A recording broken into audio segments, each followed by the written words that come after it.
Hi lovely, so welcome to the Namit show. एक और दूसरी और अब तीसरी बार finally it's a hattrick now. Welcome to the Namit show. Thank you Namit, कैसे हैं आप? एकदम बढ़िया, आप कैसे हैं? बहुत बढ़िया। तो लोगों की इतनी भारी डिमांड पे हमारा तीसरा पॉडकास्ट फाइनली आ चुका है, जिसके लिए लोग इतने वक्त से वेट कर रहे थे। टचवुड, लोग हमारे पॉडकास्ट को कुछ ज्यादा ही पसंद कर रहे हैं और इसीलिए फाइनली ले आए हम अपना तीसरा पॉडकास्ट।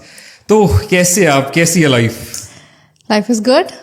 Life is good. या व्हाट्स हैपनिंग? कुछ नहीं, सांस ले रहे हैं। दिल्ली में पोल्यूशन बहुत ज्यादा हो गया है। दिल्ली में शादियां एंजॉय कर रहे हैं। दिल्ली में जो सांस ले रहे हैं ना, वो बहुत बड़ी अचीवमेंट है कि फाइनली सांस ले रहे हैं अभी। एग्जैक्टली। बट नहीं, great seeing that you are creating some amazing content lately. But बहुत बढ़िया, थैंक यू। तो लवली, जैसे कि करें शुरुआत फिर? चलिए तो बिल्कुल। करते हैं कुछ बहुत ही इंटेंस और रिलेटेबल बातों की शुरुआत। और जैसा आपने सबसे पहले लाइन कही कि शादियों के सीजन को एंजॉय कर रहे हैं, तो शादियों का सीजन इज हेयर। प्यार एंड मोहब्बत इज इन द एयर। पर कहीं ना कहीं फिर ऐसा लगता है कि प्यार और मोहब्बत एयर में होने के साथ साथ एक और भी चीज है कि कहीं ना कहीं अब इस सीजन में ना कितनों की मोहब्बत किसी और की बनती है, कितनों के दिल टूटते हैं।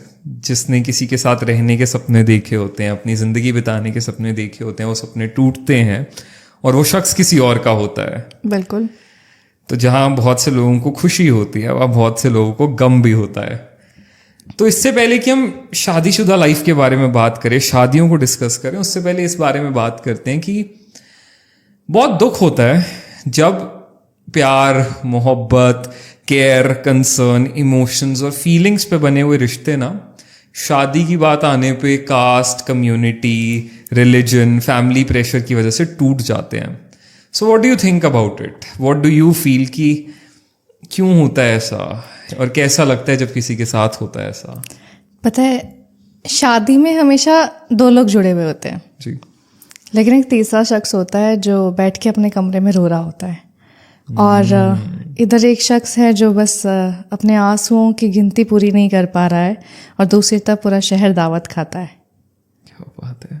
और मैं यही कहूंगी कि दुख होता है आपको जब किसी का दिल टूटता है, लेकिन किसी का दिल तोड़ने से पहले आप देख लो ना, आप परख लो।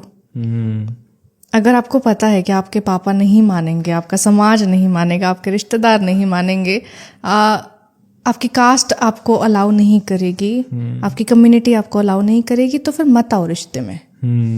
मत धोखा दो, मत उसको झूठे होप्स दो। आप क्यों करते हो ऐसा? या तो मुंह पे मुंह कर जाओ, साफ मना कर दो कि भाई नहीं मानते मेरे पापा, हमारे यहाँ पे खानदान में नहीं है लव मैरिज अलाउड, हमें प्यार करना अलाउड नहीं है। अगर आप उस तरफ ये देख रहे हो, उस वक्त पे सोचते हो कि ठीक है चलो देखा जाएगा, अगर उस टाइम पे सोचा ना देखा जाएगा, तो फिर देखने की हिम्मत रखो। वो मन में ना वो होना चाहिए जज्बा, वो गूदा होना चाहिए कि भाई मैं लड़ लूंगा, मैं लड़ लूंगी। किसी के साथ रिश्ते में आओ तो वो अपने अंदर वो कॉन्फिडेंस होना चाहिए कि इसके लिए जिस भी एक्सट्रीम तक जाना पड़े, I am ready to go. अगर प्यार किया है तो निभाओ, और अगर निभा नहीं सकते तो फिर ना प्यार करो ना वादे करो।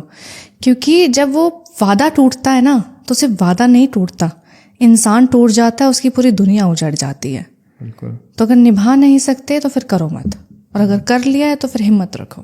क्योंकि लोग एक्सक्यूज ये दे देते हैं कि यार हाँ उस वक्त सोचा था कर लेंगे, देख लेंगे जो होगा, पर अब जो हो रहा है वो देखा नहीं जा रहा, फैमिली मान नहीं रही, घर वाले साथ नहीं दे रहे, पापा अलग इमोशनल हुए हुए हैं, मम्मी का रोना अलग चल रहा है, तो मैं तो ये सब नहीं कर सकती या फॉर अ मैटर नहीं कर सकता, तो इसलिए रहने देते हैं। यार पापा मम्मी से पूछ के तो रिश्ते में नहीं आए थे ना, तब तो रिलेशनशिप में नहीं आए थे, मूवीज देखने नहीं गए थे, डेट्स पे नहीं गए थे, आप घूमने नहीं गए थे।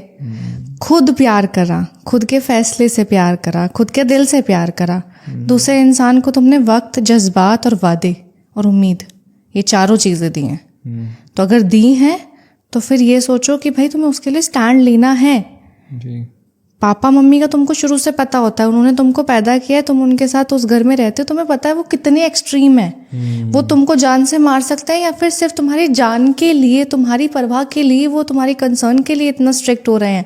You know their reality, their heart, बात तो करके देखो। अपने पेरेंट्स को हर कोई कहीं ना कहीं जानता है अंदर से। एग्जैक्टली समझा के तो देखो। अगर तुम्हें पता है कि भाई बाप ऐसा है कि भाई दुनाली निकाल के सीधा गोली मारेगा, तो फिर रिश्ते में मत आओ, दूसरे इंसान की जिंदगी खराब मत करो। लेकिन अगर पता है कि बाप तुमसे प्यार करता है, माँ तुम्हारी फिक्र करती है, इसीलिए तुमको रोक रही हैं, तो उन्हें समझाओ कि वो इंसान तुम्हारे लिए क्यों सही है, तुम उसके साथ जिंदगी क्यों बिताना चाहते हो, तुमने ऐसा क्या देखा है उसके साथ कि तुम्हें ऐसा लगता है कि तुम पूरा जीवन उसके साथ बिता सकते हो।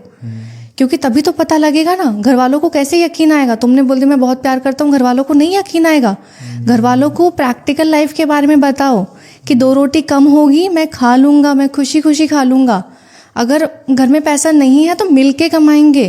कोई भी प्रॉब्लम्स आते हैं, स्ट्रगल्स आते हैं लाइफ में, हिंड्रेंसेज आते हैं, ऑब्स्टिकल्स आते हैं, साथ देंगे एक दूसरे का। This is called relationship, this is called life and this is called marriage.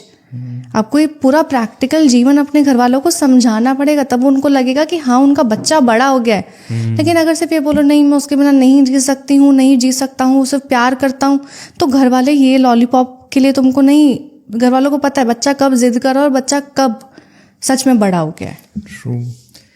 क्योंकि ना बहुत आसान होता है ये कह देना कि यार पापा नहीं मान रहे या मम्मी नहीं मान रही, पर सामने वाले के लिए ना एक्सेप्ट करना बड़ा मुश्किल हो जाता है यार। कि अब आप उसको आके ये बोल दो कि यार मेरी तो अब शादी है, अगले महीने या 2 महीने बाद शादी है, मेरा तो कहीं और रिश्ता डन हो रहा है, तो नहीं हो पाएगा। और इसमें ना एक चीज़ और पे बिलीव करना बड़ा मुश्किल हो जाता है कि इज़ इट पॉसिबल कि आज आप किसी से बहुत प्यार करते हो, बहुत डीपली उसके साथ हो, और 1 महीने बाद आप किसी और से शादी कर रहे हो और अपनी शादी में खुश हो, सब कुछ कर रहे हो और अपना खुशी खुशी शादी भी कर रहे हो, फिर हनीमून पे भी जा रहे हो, घूम फिर भी रहे हो। हाउ इज इट पॉसिबल कि आप 5 साल के रिश्ते में किसी के साथ थे और 1 महीने के अंदर सब भूल भुला के आप कहीं और अपना खुशी खुशी लाइफ में सेटल भी हो गए? पता है क्या, दिस इज कॉल्ड आजकल के जिंजी टर्म्स में मूविंग ऑन। कि एक बस 5 साल गए तेल लेने। लेकिन प्यार ऐसे खत्म नहीं होता ना। प्यार जब तक आपको अंदर से आपकी रूह को झंझोड़ ना देना जुदा होने के नाम पे, जब तक आपको वो तड़प ना दे दे कि भाई आपको उसके जुदा होने का ख्याल भी तड़पाता है, वो प्यार होता है, वो इश्क होता है। लेकिन अगर आप उससे जुदा भी हो गए हो और आपकी तड़प सिर्फ 1 दिन 2 दिन या 4 दिन की थी और उसके बाद आप अपने नेल्स हेयर और मेकअप करवा रहे हो, तो देन आपसे बड़ा धोखेबाज और फ्रॉड इस दुनिया में कोई नहीं है। और फिर कहीं ना कहीं एक्सप्लेनेशन तो यही आएगी ना इस चीज की कि उस सामने वाले इंसान ने खुद को पहले से ही प्रिपेयर करना शुरू कर दिया था। ऑब्वियसली 1-1.5 साल से उसके दिमाग में चल रहा था कि अब शादी का टाइम आएगा तो पेरेंट्स नहीं मानेंगे, तो जो वहां भी कराएंगे इसको बोल दूंगी या बोल दूंगा कि सॉरी नहीं हो सकता, अब वो कहीं और अपना हैप्पीली सेटल हो जाएगा।